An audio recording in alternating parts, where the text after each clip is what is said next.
Hello दोस्तों, आज की इस वीडियो में हम सीखेंगे कि इंग्लिश में मे और माइट का इस्तेमाल प्रॉपर कॉन्टेक्स्ट में किस तरह किया जाता है। सबसे पहले हम स्ट्रक्चर को समझते हैं।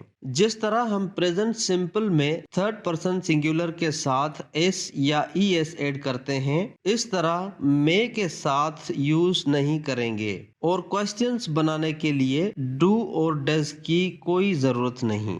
अब हम सीखते हैं कि मे और माइट में क्या फर्क है। इंग्लिश में माइट को ज्यादातर उस सिचुएशन में इस्तेमाल करते हैं जहां किसी चीज के होने का इम्कान कम हो। मतलब जहां पर हमें लगे कि किसी काम के होने की पॉसिबिलिटी तो है लेकिन चांसेस बहुत ही कम हैं, तो हम मे की जगह माइट इस्तेमाल करेंगे। For example, I may go to Mexico tomorrow. तो इस सेंटेंस में 50% चांसेस हैं कि मैं मैक्सिको जा सकता हूँ। अगर हम कहें कि John might come with me, तो इसका मतलब 30% चांसेस हैं कि शायद जॉन भी मेरे साथ चले। अब आप इस डिफरेंस को जहन में रख के मे और माइट पॉसिबिलिटी की सिचुएशन में इस्तेमाल कर सकते हैं। Examples, it might rain this evening, I may be late in the meeting. Where's Emma?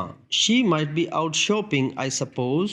May और might आम तौर पर परमिशन लेने, परमिशन देने या रिफ्यूज करने के लिए भी इस्तेमाल होते हैं। Examples: asking permission, may I borrow your pen?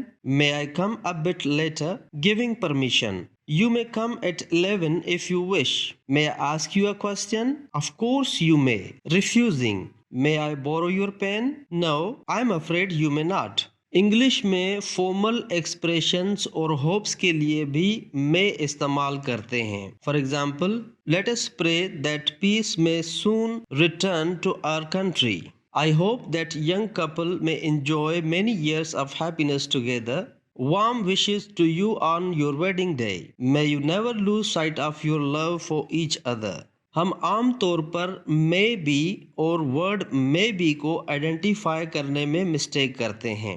May be, जिसमें हम मे के बाद स्पेस देकर बी लिखते हैं, ये मॉडल ऑक्सिलरी वर्ब होता है, और may be without space adverb होता है जो परहैप्स का सिनोनिम है। अब मे बी और परहैप्स को समझते हैं। ब्रिटिश इंग्लिश में परहैप्स ज्यादातर फॉर्मल स्टाइल में यूज होता है। Example, Perhaps she's in love. Maybe we can go to movies or something.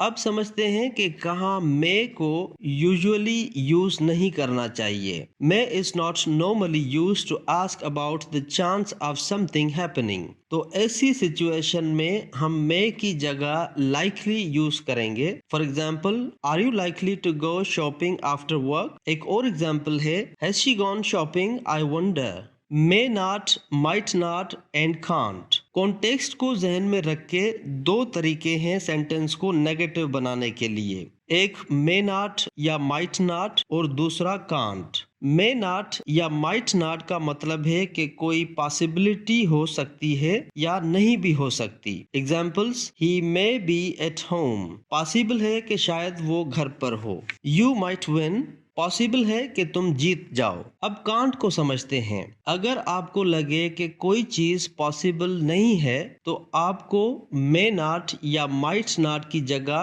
Can't use करना चाहिए। Examples, he can't be at home, वो घर पे हो ही नहीं सकता। यू कांट विन, तुम जीत ही नहीं सकते। इस तरह की सिचुएशंस में आप मे नॉट या माइट नॉट और कांट यूज कर सकते हैं। आई होप कि ये वीडियो आपको अच्छी लगी होगी। इस वीडियो को लाइक करें, शेयर करें और चैनल को सब्सक्राइब करें और बेल आइकन को प्रेस करें ताकि आने वाली हर वीडियो आप पहले देख सकें। थैंक्स।